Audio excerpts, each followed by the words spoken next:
안녕하세요, 땅끄부부입니다. 운동도 운동이지만 요즘 나와있는 다이어트 방법 정말 많은 것 같아요. 저탄수, 무탄수, 저지방, 무지방, 고지방, 고단백, 채식, 과일식, LCHF 키토 식단까지. 와.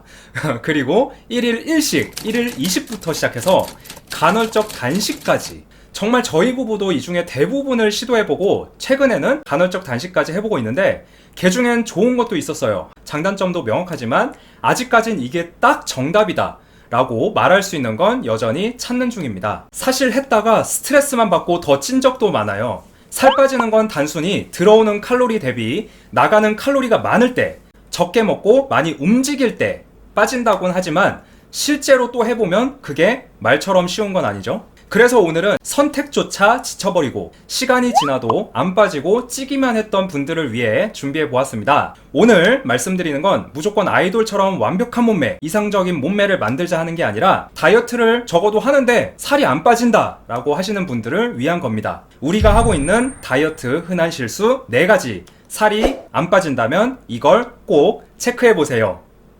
첫 번째, 체중계 숫자에 집착한다. 하루에도 체중은 수십 번씩 변합니다. 그리고 그 변하는 폭은 적게는 몇백 그램일 수도 있지만 대사가 빠르신 분들은 하루에도 1, 2kg씩 왔다 갔다 합니다. 체중은 그때그때 윗속에 있는 음식량, 체내 수분, 그리고 부종, 장내 소화된 음식물, 화장실을 다녀왔냐 또 안 다녀왔냐 등에 따라서 차이가 천차만별로 납니다. 여기서 가장 중요한 포인트는 우리가 음식을 섭취할 때 위를 거쳐서 탄수화물이 포도당으로 분해가 되는데 이것이 에너지원으로 쓰이고 남으면 간과 근육의 글리코겐으로 저장이 되고 이때 다량의 수분을 끌어당긴다는 사실입니다. 명심하세요, 여러분들. 폭식 후에 바로 또는 다음날쯤 몸무게는 지방이 아닌 수분인 거예요. 그리고 우리가 체중계 숫자에 집착을 버려야 되는 두 번째 이유는 또 이겁니다. 같은 체중이더라도 지방이 빠지면서 근육이 붙으면 훨씬 보기 좋은 몸이 되는데 반대로 근육이 빠져버리면 예쁘지 않은 몸이 됩니다. 결국에 체중은 숫자에 불과한 거예요. 체중보다 둘레 길이와 눈으로 보는 것이 원시적이지만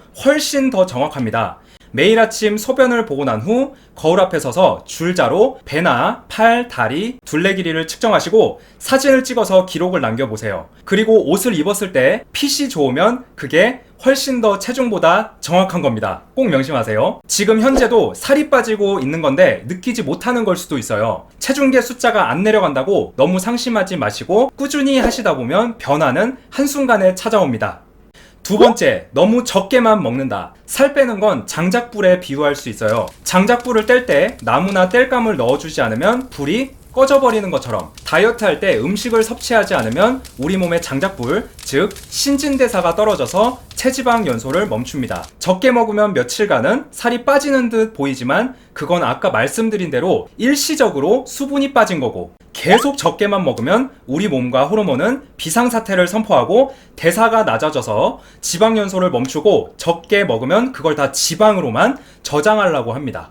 또 무작정 굶기만 하면 코르티졸이라는 스트레스 호르몬이 분비되는데 이는 그 자체로 신진대사도 떨어뜨리고 그렐린이라는 식욕 증진 호르몬을 분비하게 하여 오히려 폭식을 불러일으킵니다. 우리 몸은 호르몬과 신진대사의 노예이기 때문에 좀 약간 극단적인 말이지만요, 이 둘의 비위를 잘 맞춰주는 게 중요합니다. 무작정 많이 먹자는 게 아니에요, 여러분. 적어도 대사가 유지되고 건강한 호르몬 레벨이 유지될 정도까지만 먹자는 거고 무작정 굶기보다 지속 가능한 식단과 꾸준한 운동, 라이프 스타일, 즉 생활 습관이 중요하다는 것입니다. 세 번째, 칼로리 계산에 집착한다. 건강한 음식은 대부분 칼로리가 높습니다. 아몬드, 올리브유, 아보카도, 연어, 이들의 특징은 칼로리가 높지만 포만감 유지가 잘 되고 상대적으로 살이 덜 찌는 다이어트 식품이라는 것입니다. 특히나 여기서 아몬드는 열량의 20%만 체내로 흡수되며 그마저도 풍부한 식이섬유 소화를 위해 많은 열량이 소모가 됩니다. 명심하세요. 지방을 먹어서 지방이 찌는 게 아닙니다. 절대. 살이 찌는 건 지방을 먹어서가 아니라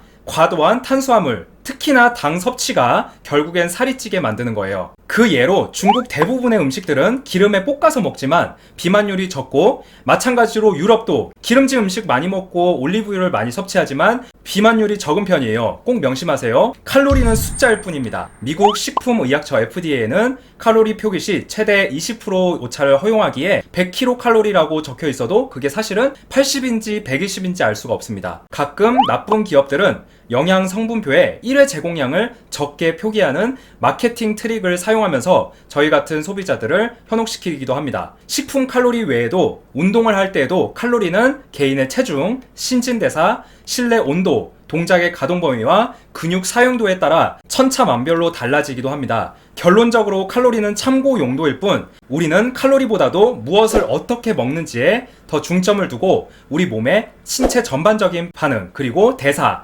컨디션 등에 더 신경 써야 합니다. 다시 한번 말씀드리지만 칼로리는 숫자일 뿐입니다.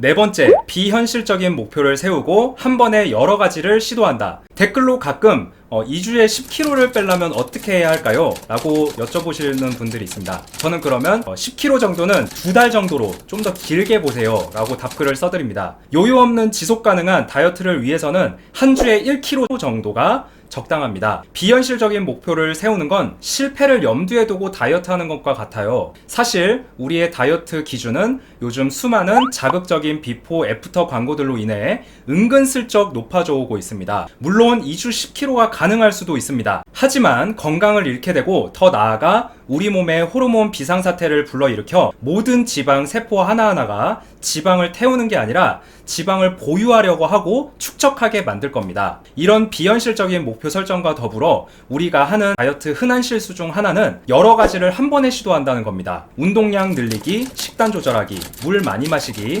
계단 이용하기 등 사실 다이어트를 오래 해온 사람들은 몰라도 처음부터 이 모든 걸 한 번에 시도하기란 너무 많은 것 같습니다. 물론 할 수야 있겠지만 다이어트를 즐기지 못하게 되고 쉽게 포기하게 될 수도 있습니다. 어떤 분들은 상황에 따라서 운동하는 게 가장 쉬울 수도 있고 또 어떤 분들은 저처럼 물을 많이 마시는 게 쉬울 수도 있어요.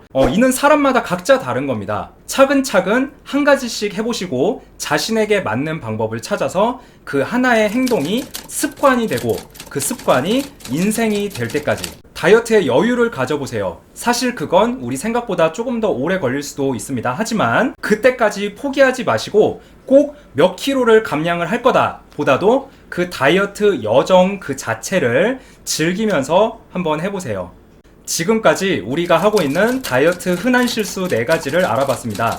방금 전에도 말씀드렸듯이 성공적인 다이어트를 위해서는 목표 달성 자체에 중점을 두는 게 아니라 그 과정 자체에 중점을 두어야 합니다. 빼고 찌우고를 반복하는 그 지속 가능하지 못한 다이어트는 건강도 인생도 피폐하게 만들 겁니다. 다이어트는 나를 알아가는 긴 여행이다. 이 여행이 즐거운 여행이 될지 지루하기만 한 여행이 될지는 우리 자신들에게 달려 있습니다. 자신의 몸을 있는 그대로 사랑하고 다이어트에는 여유가 필요하다는 것을 꼭 명심해 주세요. 이 영상이 당신의 다이어트 여정에 조금이라도 도움이 되었으면 합니다. 그럼 여기까지 영상을 봐주셔서 감사합니다. 댓글창은 여러분들의 공간이니 영상을 보시고 편하게 댓글 남겨주시면 감사하겠습니다. 영상이 도움이 되셨다면 좋아요, 구독, 알림 설정 부탁드립니다. 감사합니다.